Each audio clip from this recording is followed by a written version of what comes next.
आइए दोस्तों, शुरुआत करते हैं एक नए वीडियो से जिसमें हम आज बात करेंगे दक्षिण भारत का इतिहास। इस वीडियो को बनाने से पहले काफ़ी हमारे भाइयों ने कमेंट किया कि सर संगम काल का एक वीडियो बनाइए। और क्योंकि ये जो टॉपिक है काफ़ी टफ टॉपिक है, हमारी समझ में नहीं आ रहा है। ये हमसे बच्चे कह रहे थे कि सर हमारी समझ में नहीं आ रहा है, इसको हम कई बार पढ़ चुके हैं लेकिन बार बार भूल जाते हैं। तो दोस्तों, आपकी समस्या को देखते हुए ये मैंने वीडियो बनाया है। और इसको अगर आप 2 बार देखेंगे तो मेरी गारंटी है दोस्तों कि आप कभी भी नहीं भूलेंगे। तो चलो प्रारंभ करते हैं दक्षिण भारत का इतिहास। ठीक है, अगर हम दक्षिण भारत के इतिहास की बात करें तो ये 2 भागों में बांटा गया है। ठीक है, पहला जो भाग है दोस्तों वो बांटा गया है संगम काल के रूप में। ठीक है, समझ में आया?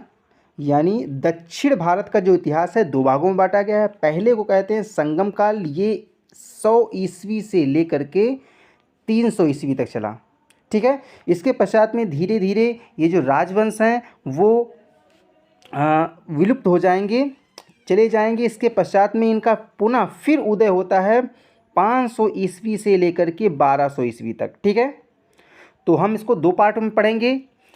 नेक्स्ट वीडियो में पढ़ेंगे, मतलब अगली वीडियो, आने वाली वीडियो जब दक्षिण भारत राजवंश के हम समीप पहुंचेंगे, यानी जब हम 500 ईस्वी के समीप पहुंचेंगे तब हम बात करेंगे दक्षिण भारत की राजवंशों की, जिसमें हम बात करेंगे पल्लव राष्ट्रकूटों की, चालुक्यों की और चोलों की बात करेंगे। ठीक है, लेकिन अभी हम बात करेंगे संगम काल पर। ठीक है, संगम काल में 3 चीज़ों को आपको पढ़ना है। एक पढ़ना है चेर को पढ़ना है, चोल पढ़ना है और पांड्य पढ़ना है।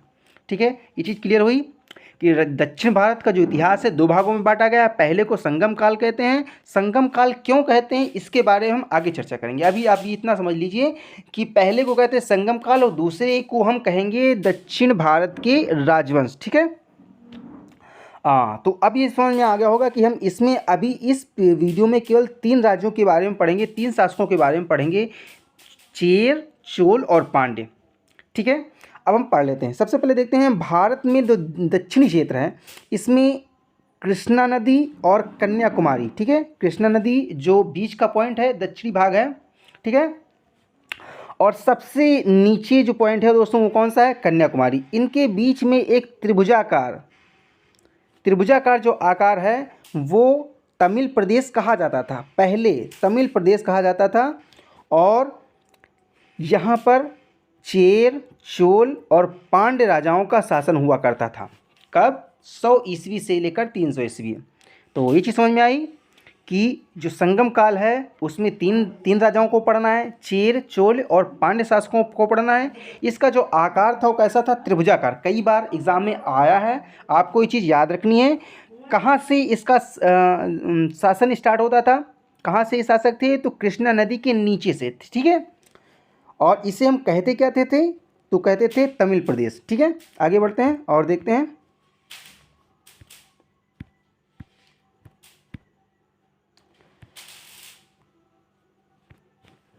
तो संगम काल किसे कहते हैं? तो अब पहला क्वेश्चन आपके दिमाग में ये आ रहा होगा कि आखिर संगम काल कहते क्यों हैं? संगम काल क्या है? तो आप बताइए कि संगम काल क्या होता है, संगम किसे कहते हैं? संगम काल छोड़िए, पहले बताइए संगम क्या होता है।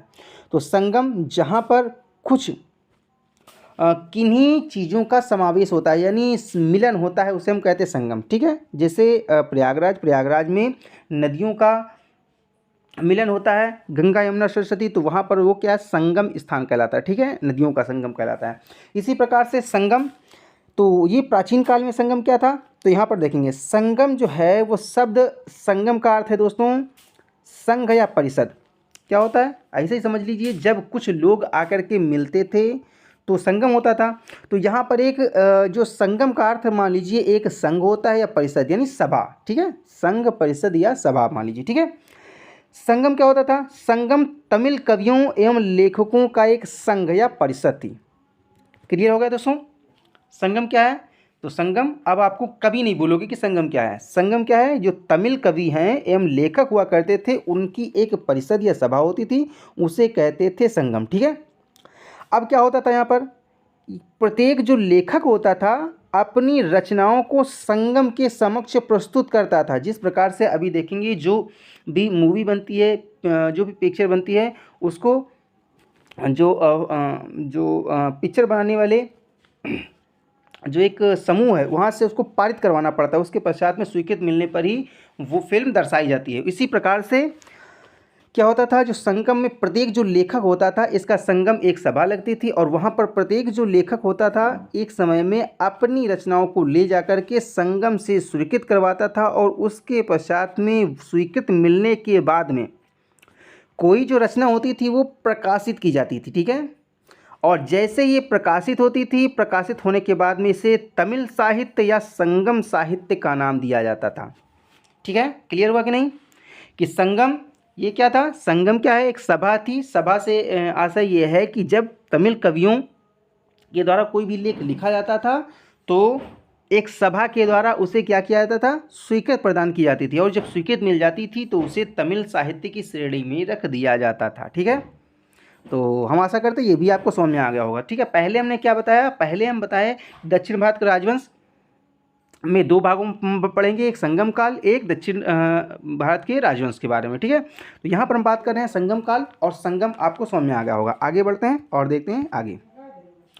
अब बात आती है कि संगम काल में कि कितने संगम हुए, यानी कितनी सभाएं आयोजित की गईं और किसके संरक्षण में, क्योंकि काफ़ी बार क्वेश्चन आया है। ठीक है, किसके संरक्षण में और कितनी सभाएं आयोजित की गईं। तो अगर सभाओं की बात की जाए तो 3 सभाएं आयोजित की गईं। ठीक है, कितनी सभाएं? 3 सभाएं। प्रथम, ठीक है, प्रथम, द्वितीय और तृतीय, 3 संगम का आयोजन किया गया। ठीक है, इन संगमों को तमिल परंपरा के अनुसार जो पांड्य राजा थे, ठीक है, पांड्य राजाओं के संरक्षण में तीनों संगम आयोजित किए गए। लेकिन क्या होता था?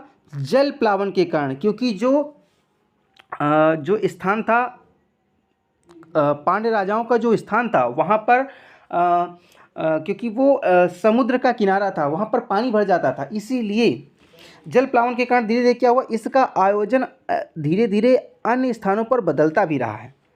तो ये चीज़ आपको समझ में आ गई होगी कि ये संगम क्या है, संगम कितने हुए? 3। तो क्वेश्चन आएगा, अब आपको गलती नहीं करना। ठीक है, आप देख लेते हैं कहाँ कहाँ पर हुआ। तो जो पहला संगम हुआ, प्रथम संगम हुआ, वो हुआ मदुरा में। ठीक है, मदुरा यानी मदुरई।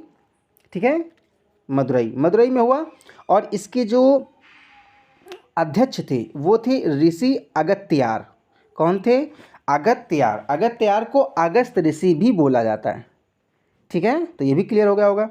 अब दूसरा जो संगम हुआ वो कहाँ पर हुआ? वो हुआ कपाटपुरम में। अच्छा, ये जो मदुरा स्थान है, ये जो स्थान था, ये इसे कहते थे पश्चिमी मदुरा। ठीक है, ये क्या था? पश्चिमी मदुरा। तो पश्चिमी जो मदुरा था, मदुरई थी, वो भी जल प्लावन के कारण डूब गई थी, यानी इसका स्थान पानी में विलीन हो गया था। ये स्थान पानी में विलीन हो गया था। इसके पश्चात में दूसरा जो संगम हुआ वो कपाटपुरम में हुआ, अलवई भी से बोला जाता। ठीक है, इसके अध्यक्ष थे कौन? तोल कप्पियर। अब तोल कप्पियर कौन थे? ये जो अगस्त ऋषि थे इनके शिष्य थे। तो पहले में कौन थे? वो थे अगस्त ऋषि। दूसरे में तोल कप्पियर थे। ये तोल कप्पियर कौन थे? ये शिष्य थे अगस्त ऋषि के। ठीक है, ये अध्यक्ष बने।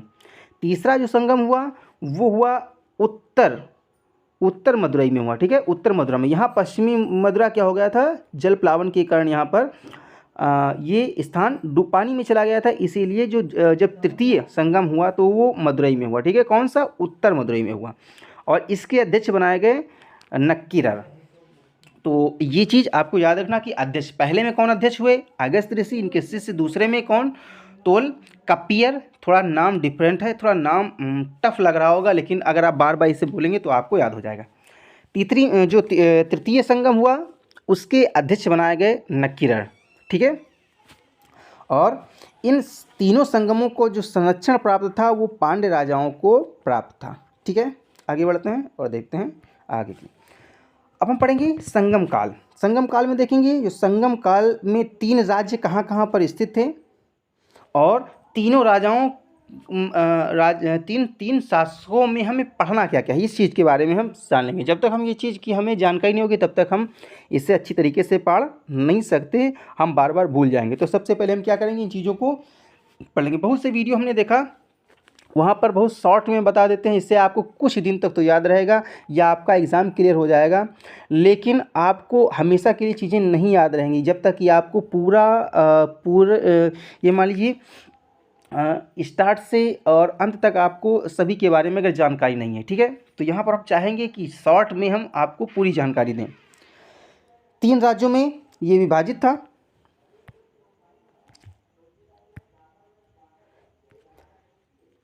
चेर, चोल और पांड्य, ठीक है। यहाँ पर स्थान देख लेंगे, जो चोल थे दोस्तों यहाँ पर ये मदुरई वाले स्थान पर थे, इधर तमिलनाडु साइड में थे, ठीक है। और ये पांड्य यहाँ पर थे नीचे साइड में कन्याकुमारी साइड में, और केरल, ये केरल साइड में कौन थे, चेर थे, जिनको केरल पुत्र भी बोला जाता था, ठीक है। ये हमारी कौन सी नदी है, ये कृष्णा नदी है, कृष्णा नदी और ये कन्याकुमारी, ठीक है। इसके बीच में ये त्रिभुजाकार जो आकार है, ये त्रिभुजाकार आकार, ये त्रिभुजाकार जो आकार है, यही क्या था, ये संगम के ये राज्य थे, ठीक है। अब यहाँ पर पढ़ेंगे, ठीक है। देखो यहाँ पर ये चीज़ आप समझ लीजिए कि जो प्रतीक चिन्ह अधिकतर पूछे जाते हैं, तो चेरों का जो प्रतीक चिन्ह था वो क्या था, जो चेर राजा थे उनका जो प्रतीक चिन्ह था वो था धनुष। क्या था, धनुष। याद रखना, धनुष चेर राजाओं का प्रतीक चिन्ह था, ठीक है। जो चोल राजा थे, जो इधर के चोल राजा थे, उनका जो प्रतीक चिन्ह था वो क्या था दोस्तों, वो था सिंह, शेर, ठीक है। और अगर हम पूछेंगे जो पांड्य राजा थे, यहाँ पर नीचे ये जो पांड्य राजा थे, यहाँ इनका जो प्रतीक चिन्ह था वो मछली थी, है ना। पांड्य से आपको याद रखना है कि जो पांडव थे, और जब अर्जुन जाते हैं एक यज्ञ में या स्वयंवर में, उस समय ये मछली का भेदन करते हैं। पांड्य राजा में अर्जुन क्या करते हैं, मछली का भेदन करते हैं, उसकी आंख पर निशाना लगाते हैं। तो इसलिए आपको याद रखना है ये जो मछली है दोस्तों, पांड्य राजा का प्रतीक है, ठीक है। अब हमें चेरों में पढ़ना क्या है, तो चेर राजा में सबसे आपको पहले पढ़ना है 130 ईस्वी में पढ़ना है दोस्तों, उदयनजेरल।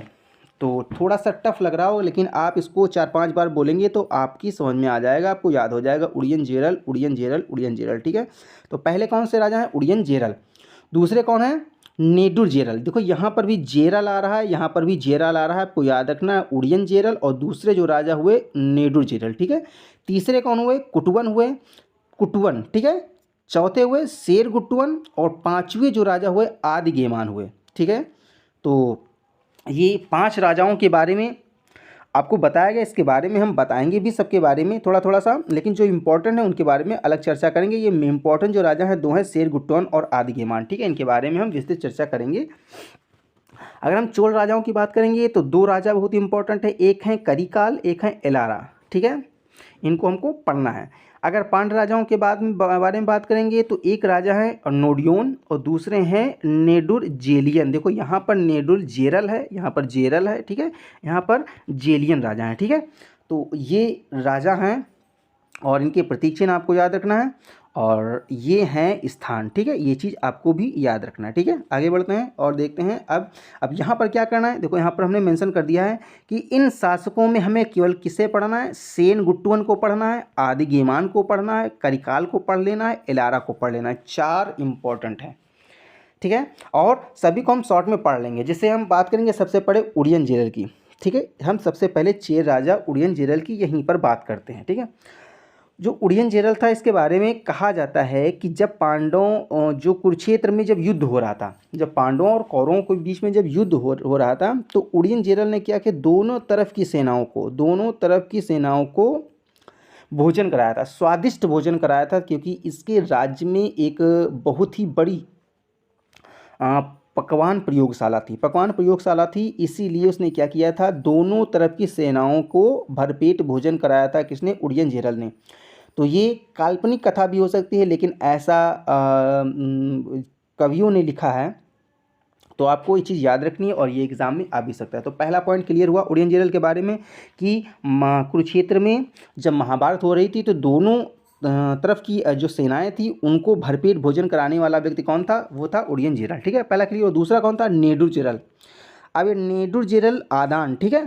तो नेदुरजेरल जो आदान था, इसका काम ये था कि जब हिंद यवन आक्रमण हुए तो उन्होंने भारत के काफ़ी क्षेत्रों पर अपना अधिकार कर लिया था, लेकिन वो पहुंच गए कहाँ पर, चेर क्षेत्र में पहुंच गए, केरल में। उस समय यहाँ का राजा था नेडुरजेरल आदान, ठीक है। इसने क्या किया, इसने पकड़ लिया, इसने हिंद यवनों के शासकों को पकड़ लिया और पकड़ करके उनको बंदी बना लिया और तब तक नहीं छोड़ा जब तक कि फिरौती के रूप में इसे अत्यधिक सोना और हीरे नहीं मिल गए। फिरौती के रूप में इसने क्या किया था, हिंद यवनों से सोने के सिक्के जो चला रहे थे, वो सोने के सिक्के इसने प्राप्त किए, इसके साथ में हीरे और मणि भी प्राप्त की। तो दो राजाओं के बारे में आपने पढ़ लिया, सबसे पहले उदयनजेरल, दूसरा नेडुरजेरल आदान, ठीक है। अब कुटवन की बात करेंगे। तो जो कुटवन है इसके बारे में कोई ख़ास देखने को हमको नहीं मिलता है। हम बात करेंगे कुटवन के बारे में। एक चीज़ देखने को मिलती है कि कुटवन को हाथी पालने का बहुत शौक़ था और इसके राज दरबार में अत्यधिक हाथी थे और बहुत ही अच्छे किस्म के हाथी थे, ठीक है। तो और इसे आदिराज, ठीक है, आदिराज की भी उपाधि इसने प्राप्त की थी कुटवन को। दो चीज़ें याद रखना, ठीक है, हाथी पालने का शौक़ था और इसके राज्य में अधिक उच्च कोटि की हाथियाँ थीं, और दूसरा क्या था कि इसने आदिराज, ठीक है, आदिराज की उपाधि धारण की थी कुटवन। अब बात करेंगे शेरगुट्टवन और आदिगेमान की, ठीक है। तो यहाँ हम शेरगुट्टवन और आदिगेमान, क्योंकि एग्ज़ाम में ये बार बार क्वेश्चन पूछे जाते हैं, तो इससे हम क्या करेंगे, नेक्स्ट स्लाइड में हम इससे पढ़ेंगे। अब विस्तृत रूप से पढ़ लेते हैं केरल के बारे में, ठीक है। तो केरल के चेर वंश के बारे में क्वेश्चन काफ़ी आया हुआ है कि चेर वंश को और किस नाम से जानते हैं, तो केरल पुत्र के नाम से भी जानते हैं। किस नाम से, केरल पुत्र, ठीक है।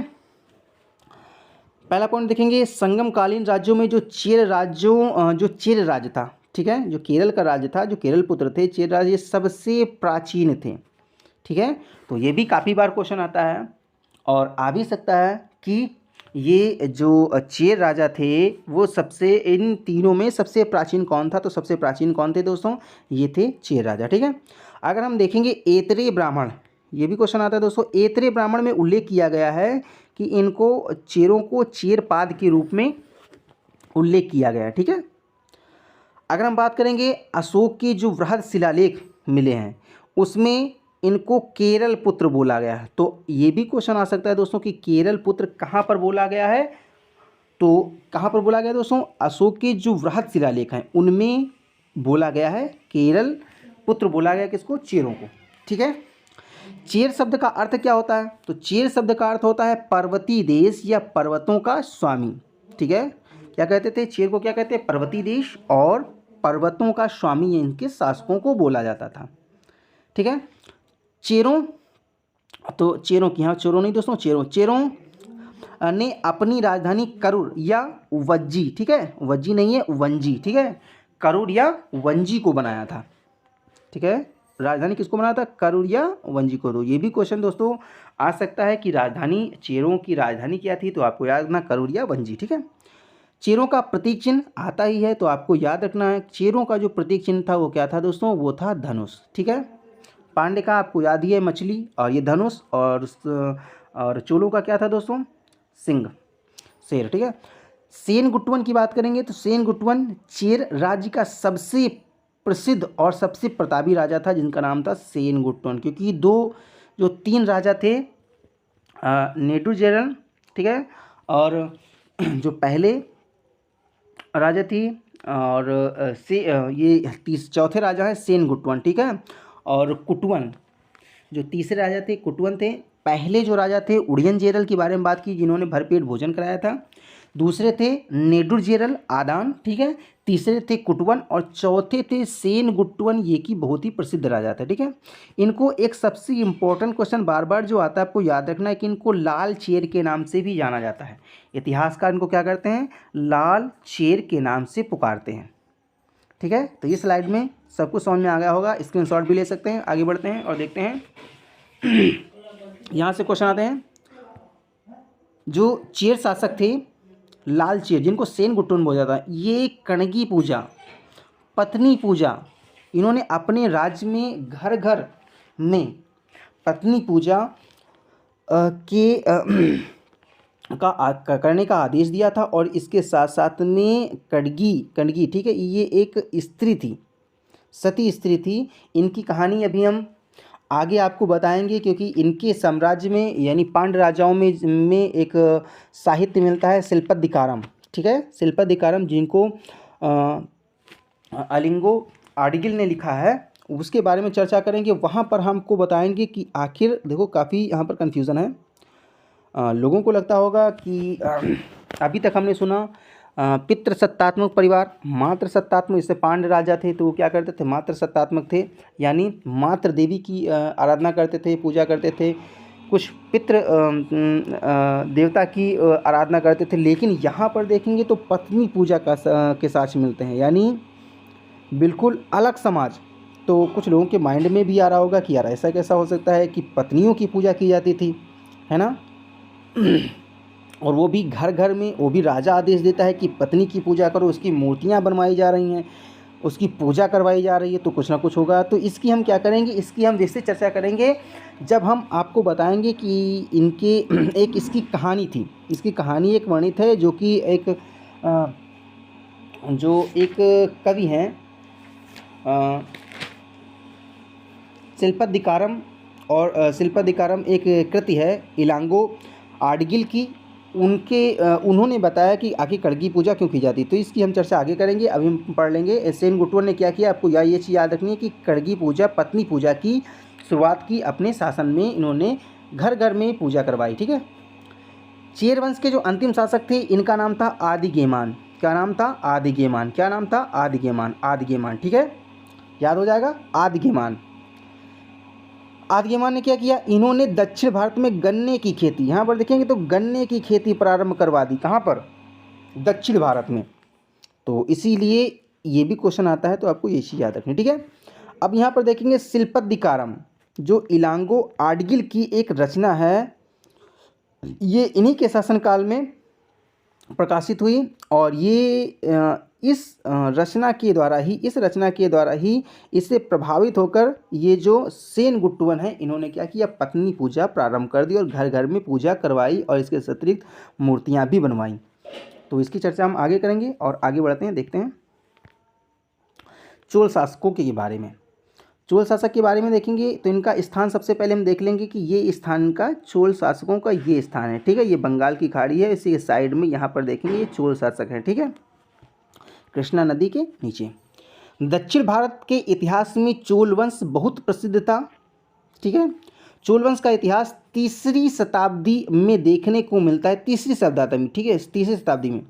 और पांड्यों की शक्ति के कारण इसका पतन हो गया, ठीक है। जब यहाँ पर पांड्य आ गए तो इसके साथ साथ में क्या हुआ, फिर चोलों का पतन हो गया। लेकिन क्या होता, 9वीं शताब्दी में या फिर से चोल वंश का उदय होता है। तो इसको तो बाद में पढ़ेंगे, यहाँ पर हम मेन चीज़ें पढ़ लेते हैं, यहाँ से क्वेश्चन कौन कौन से आते हैं। तो चोल वंश के बारे में जो प्रथम जानकारी मिलती है, जो क्वेश्चन आता है, जो पाणिनि की रचना है अष्टाध्यायी से मिलती है। तो यहाँ से क्वेश्चन आया हुआ है, आपको याद रखना है कि पाणिनि की जो रचना है अष्टाध्यायी, यहाँ से चोल वंश की जानकारी मिलती है, ठीक है। चोलों की अगर राजधानी की बात करेंगे तो मंतूर, उरैयूर या तंजाउर को अपनी राजधानी इन्होंने बनाया। मंतूर को बनाया, उरैयूर और तंजाउर को इन्होंने राजधानी बनाई। और इनका जो प्रतीक था दोस्तों वो क्या था, बाघ था। क्या था, बाघ, यानी टाइगर। चोलों का जो प्रतीक था वो बाघ था। आपको याद रखना है, याद रखने का सबसे उचित तरीका ये है, सबसे अच्छा तरीका, कि भारत का जो राष्ट्रीय पशु है वो भी बाघ ही है। तो आपको चोल वंश के बारे में पता हो गया होगा। आगे देखते हैं, चोल वंश के जो 2 प्रमुख राजा हैं उनके बारे में हम देख लेंगे। तो जो 2 प्रमुख राजा हैं वो एक तो है करिकाल, जो 190 ईस्वी में इसका शासन था। दूसरे जो राजा हैं वो एलारा हैं। करिकाल ने क्या किया, तो करिकाल ने चोलों का जो पहला महानतम शासक था उसका नाम था करिकाल, ठीक है। इसने क्या किया, तो आपने सुना होगा कावेरी नदी के किनारे 160 किलोमीटर का इसने बांध का निर्माण करवाया और इसी बांध को बहुत प्रसिद्धि मिली और इसे पुहार बंदरगाह या कवेरीपत्तनम बंदरगाह के रूप में इसे जाना जाता है और इसका निर्माण करिकाल ने ही करवाया, ठीक है। तो बहुत इंपॉर्टेंट, काफ़ी बार क्वेश्चन आया हुआ है, आपको भी याद रखना है कि कवेरीपत्तनम जो बंदरगाह है उसका निर्माण किसने कराया था, करिकाल ने कराया था। ये कौन से वंश का था, चोल वंश का था, ठीक है। दूसरे जो राजा हैं वो हैं एलारा। एलारा ने कौन सा कमाल दिखाया, तो इन्होंने कमाल दिखाया ये कि इन्होंने श्रीलंका पर चढ़ाई कर दी, क्योंकि जो चोल वंश है वो श्रीलंका के पास पड़ता है, इसीलिए श्रीलंका पर इसने चढ़ाई कर दी और वहाँ पर इसने लगभग 50 वर्षों तक शासन किया। कितने वर्षों तक? 50 वर्षों तक। तो बहुत ही इंपॉर्टेंट है, आपको याद रखना है एलारा को। तो एलारा याद रखेंगे और करिकाल याद रखेंगे, ये चोल वंश के शासक हुए हैं। यानी चेर वंश के बारे में हमने पढ़ा, जो मुख्य जो शासक थे सेनगुट्टुवन थे और आदिकेमान। आदिकेमान ने गन्ने की खेती की और सेनगुट्टुवन ने क्या किया? सेनगुट्टुवन ने पत्नी पूजा या कड़गी पूजा प्रारंभ करवाई। तो ये इंपॉर्टेंट है। आगे बढ़ते हैं और देखते हैं इसके बाद पांड्य राजाओं के बारे में। तो यहाँ देखेंगे पांड्य जो राजाओं का जो क्षेत्र था दोस्तों, वो सबसे नीचे है और हमने इनका प्रतीक चिन्ह पहले ही बता दिया है कि मछली है। ठीक है, पांडवों से याद रखेंगे मछली। पांड्य वंश के द्वारा 3 संगमों, ये काफ़ी बार क्वेश्चन आता है, आपको याद रखना, जो तीनों संगम हुए, तीनों सभाएं हुई, तीनों जो संघ जो बनाया गया, परिषद बनाया गया, उसका जो आयोजन करने का श्रेय जाता है वो किसे? पांड्य शासकों को जाता है। ठीक है, सर्वप्रथम पांड्य शासकों के बारे में जो जानकारी मिलती है वो हमें मिलती इंडिका से। कहाँ, किसे मिलती? इंडिका। और इंडिका लिखा किसने? तो मेगास्थनीज, है ना। पांड्य साम्राज्य कैसा था? काफ़ी बार क्वेश्चन आया। तो मात्र सत्तात्मक था। कैसा था? मात्र सत्तात्मक था पांड्य साम्राज्य। पांड्य साम्राज्य की राजधानी क्या थी? तो मदुरा थी, मदुरई भी बोलते हैं और इसको प्रेजेंट टाइम में मदुरई बोलते हैं। ठीक है, पांड्य शासकों का जो प्रतीक चिन्ह था वो क्या है दोस्तों? वो है मछली, याद रखना। इस वंश का प्रसिद्ध जो राजा था वो दोस्तों नोडियोन था। कौन था? नोडियोन। नोडियोन ने क्या किया? तो नोडियोन ने समुद्र पूजा प्रारंभ करवाई। क्यों? क्योंकि यहाँ पर आपको पता है, यहाँ पर देखेंगे तो ये कन्याकुमारी है। कन्याकुमारी और श्रीलंका, जब भगवान श्री रामचंद्र जी यहाँ पर जब श्रीलंका की ओर गमन करते हैं तो उससे पहले यहाँ पर समुद्र पूजा करते हैं। भगवान श्री रामचंद्र जी क्या करते हैं? समुद्र पूजा करते हैं। इसीलिए नोडियोन ने प्रभावित होकर इसने भी क्या किया? समुद्र पूजा प्रारंभ करवाई। ठीक है, तो याद रहेगा आपको कि भगवान श्री रामचंद्र जी ने समुद्र पूजा की थी और नोडियोन भी जो पांड्य राजा था इसने भी समुद्र पूजा प्रारंभ की। ठीक, यह देश सबसे ज़्यादा जो जाना जाता तो मोतियों के लिए जाना जाता था। ठीक है, मोतियों की खान थी यहाँ पर, इसीलिए इस देश को यानी पांड्य राजाओं को मोतियों का देश भी कहा जाता था। तो हम आशा करते हैं कि पांड्य साम्राज्य के बारे में भी आपको जानकारी हो गई होगी। ठीक है, क्या करना है, अगर आपको एक बार में नहीं समझ में आ रहा है, थोड़ा सा टफ टॉपिक है और थोड़े से नाम भी टफ है, तो आपको क्या करना है, इस वीडियो को लगभग 2 बार देखना है। 2 बार देखोगे, गारंटी है आपको अच्छी तरीके से प्रत्येक नाम याद हो जाएगा और कहानी भी याद हो जाएगी। ठीक है, तो पहले हमने पढ़ा चेर वंश के बारे में, फिर चोल वंश के बारे में पढ़ा, फिर पांड्य शासकों के बारे में पढ़ा। ठीक है, अभी आगे भी हम पढ़ेंगे संगमकालीन साहित्य के बारे में। यहाँ से हम आपको बताएंगे कि क्यों जो चेर वंश के जो प्रमुख शासक थे कौन? सेनगुट्टुवन ने पत्नी पूजा यानी कड़गी पूजा क्यों प्रारंभ की। ठीक है, तो यहाँ पर सबसे पहले साहित्यों के बारे में पढ़ लेंगे। तो यहाँ पर मेन जो साहित्य हैं वो 2 साहित्य सबसे मेन है। ठीक है, पहला है शिल्पाधिकारम। ठीक है, शिल्पाधिकारम। दूसरा ये लिखा किसने है? तो इलांगो आर्डिगल ने लिखा। ठीक है, और जो अगस्त ऋषि के शिष्य थे तोलकपियम लिखा है तोलकपियार ने। तोलकपियार ने क्या लिखा? ये अध्यक्ष थे।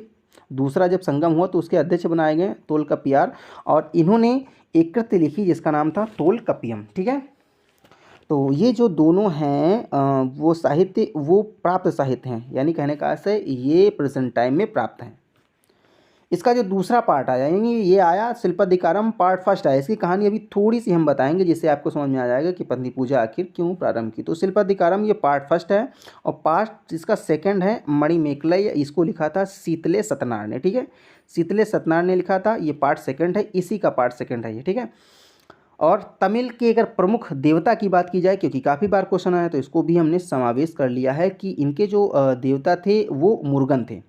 ठीक है, कौन थे? मुर्गन थे, जिनको हिंदू धर्म में अगर बात की जाए तो भगवान कार्तिकेय से इनकी समानता की गई थी। किसकी समानता की गई है? कार्तिकेय। कार्तिकेय कौन है? भगवान शिव शंकर के पुत्र कार्तिकेय है ना, इनसे समानता की गई है। किसकी? जो तमिल देवता हैं मुर्गन। ठीक है, अब हम बात कर लेंगे सेनगुट्टुवन ने पत्नी पूजा की क्यों प्रारंभ की। तो देखेंगे एक ये है, इन्होंने लिखा इलांगो आर्डिगल। ठीक है, इनको याद रखना, और इनको इलियड के नाम से भी जाना जाता है। इनको तमिल साहित्य के इलियड है ना, इलियड के कौन है, इलियड एक यूनानी लेखक हैं, उनके बारे में भी उनके नाम से इनको जाना जाता है। ठीक है, तो शिल्पाधिकारम मिस होता है नूपुर, नूपुर मिस होता है यानी पायल पाजेब।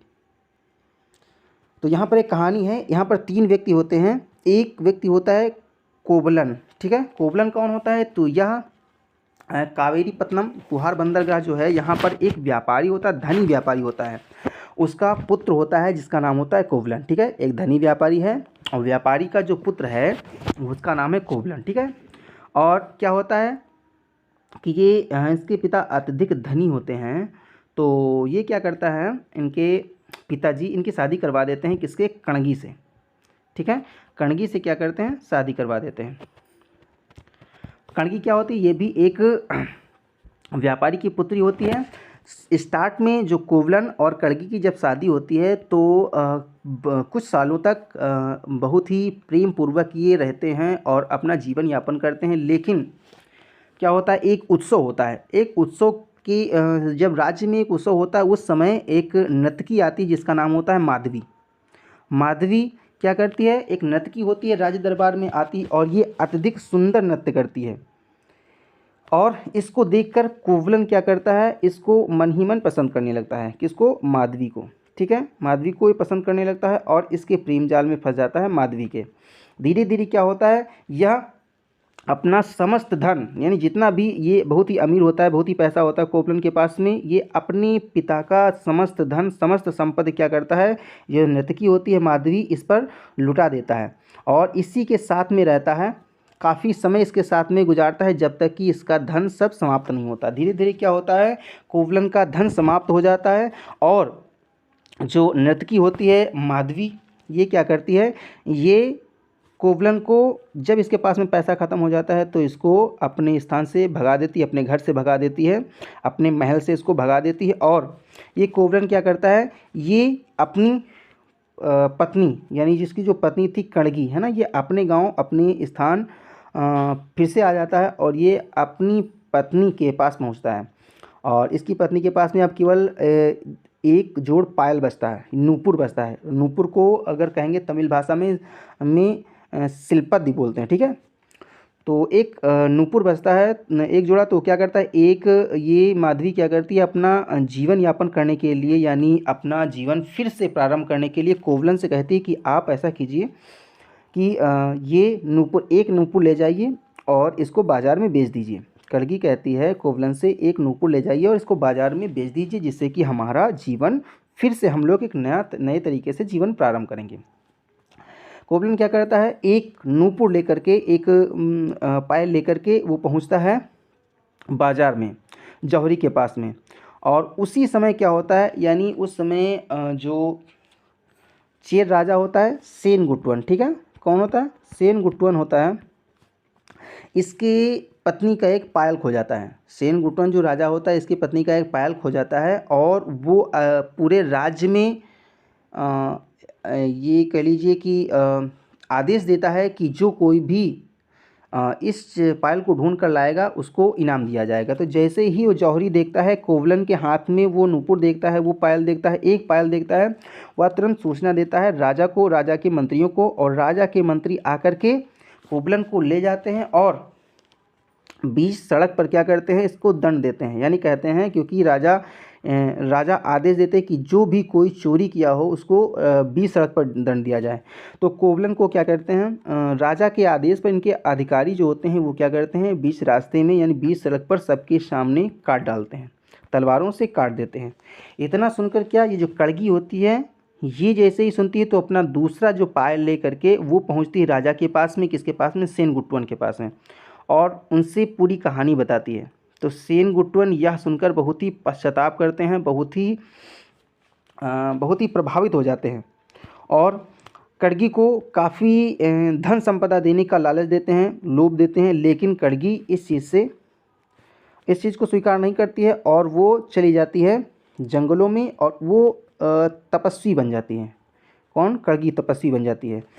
और इस चीज़ को जो सेनगुट्टवन राजा होते हैं वो उनकी बहुत ही आघात पहुंचता है, इसीलिए वो क्या करते हैं, अपने राज्य में अपने राज्य में, और कुछ समय के पश्चात में कड़गी की मृत्यु भी हो जाती है, तो वो क्या करते हैं, अपने राज्य में कड़गी की पूजा करवाते हैं। यानी कड़गी में सिंह एक सती पत्नी की पूजा करवाते हैं और उसकी जगह जगह पर मूर्तियां लगवाते हैं। अपने पश्चाताप करने के लिए वो घर घर में कड़गी की पूजा करने के लिए कहते हैं, जिससे कि उनका जो ये उन्होंने पाप किया है, ये पाप उनका ये पाप का वो प्रायश्चित कर सकें। तो इसीलिए कहा जाता है कि जो सेन गुट्टुअन है वो अपने राज्य में प्रत्येक घर में पत्नी पूजा करने के लिए प्रेरित करता है। तो वो दोस्तों अपनी पत्नी के लिए नहीं करता है, अपनी पत्नी के लिए या किसी की पत्नी के लिए पूजा नहीं करवाता है, बल्कि वो क्या है, सती जो होती हैं कड़गी है ना, इनकी पूजा करवाता है। तो ये चीज़ आपको समझ में आ गई होगी। और इसी का दूसरा पार्ट भी है, ये है मणिमेखलय। ये सेकंड पार्ट आता है दोस्तों। इसमें क्या होता है कि जो माधवी होती है, अब यहाँ कड़गी और कोवलन, ये इन दोनों की कहानी समाप्त हो जाती है। अब माधवी बचती है। माधवी क्या होती है, इसको भी एहसास होता है कि इसने कोवलन के साथ में बहुत ही, जब ये सुनती है इनके बारे में, तो ये भी एहसास करती है कि कोवलन के साथ में हमने बहुत ही गलत किया, उसका प्यार हमने ठुकराकर बहुत गलत किया, और मैंने उसका समस्त धन ले लिया, जिससे कि उसका और उसकी पत्नी दोनों का जीवन तबाह हो गया। इसीलिए ये भी क्या करती है, एक साध्वी बन जाती है, और इसकी पुत्री होती है मणिमेखलय। ठीक है, मणिमेखलय इसकी पुत्री होती है, जो कि एक नर्तकी बन जाती है। ये भी एक नर्तकी बन जाती है। तो दोस्तों ये थोड़ा वीडियो बड़ा हो रहा है, तो अभी आप केवल इतना, कोई एग्ज़ाम में आने वाला नहीं है, तो आप इसको, ये पहली कहानी आप याद रखेंगे, शिल्पाधिकारम। ठीक है, इसका मतलब होता निपुर, और ये कहानी हमने बता ही दी है। ये कहानी क्योंकि मणिमेखलय की कहानी थोड़ी सी बड़ी है और वीडियो भी बड़ा हो जाएगा, तो इसकी बात हम बाद में करते हैं। तो ये चीज़ समझ में आ गई होगी दोस्तों, क्योंकि ये इंपॉर्टेंट है, इसीलिए हमने शिल्पाधिकारम के बारे में बता दिया, जो इलांगो आडगिल के द्वारा लिखी गई है। तोल कपियम, ये तोल कपियर के द्वारा लिखी गई है, ये इम्पोर्टेंट है। और एक रचना, इसको भी याद रखना, मणिमेखलय, ये शीतलय सतनार के द्वारा लिखी गई है। और एक रचना और है, जीवक चिंतामणि। ठीक है, जीवक चिंतामणि भी ये तमिल साहित्य का एक ग्रंथ है। तो दोस्तों ये वीडियो कैसा लगा, थोड़ा टफ चैप्टर था, लेकिन मैंने कोशिश किया है कि आपको बहुत ही इजी तरीके से समझाएं, और इसका जो मैंने नोट्स बनाया है वो भी शॉर्ट तरीके से बनाया है। तो अगर ये वीडियो आपको अच्छा लगा हो तो दोस्तों वीडियो को लाइक कीजिए, चैनल को सब्सक्राइब कीजिए, और अधिक से अधिक शेयर कीजिए, जिससे कि आने वाली वीडियो आप तक पहुंच सकें। और कम से कम वीडियो को 2 बार देखें, जिससे कि ये जो टफ टॉपिक है आपकी आसानी से समझ में आ जाए। तो मिलते हैं अगले वीडियो में। यदि आपने प्राचीन कालीन इतिहास के जो सीरीज चल रही है उसमें से इससे पहले वाला वीडियो नहीं देखा है, तो सबसे पहले वो वीडियो देखें, और इसके पश्चात में जब ये सीरीज आप पूरी देखेंगे तो आपका पूरा कॉन्सेप्ट क्लियर हो जाता है। तो मिलते हैं अगले वीडियो में, तब तक के लिए धन्यवाद, अपना ख्याल रखिए।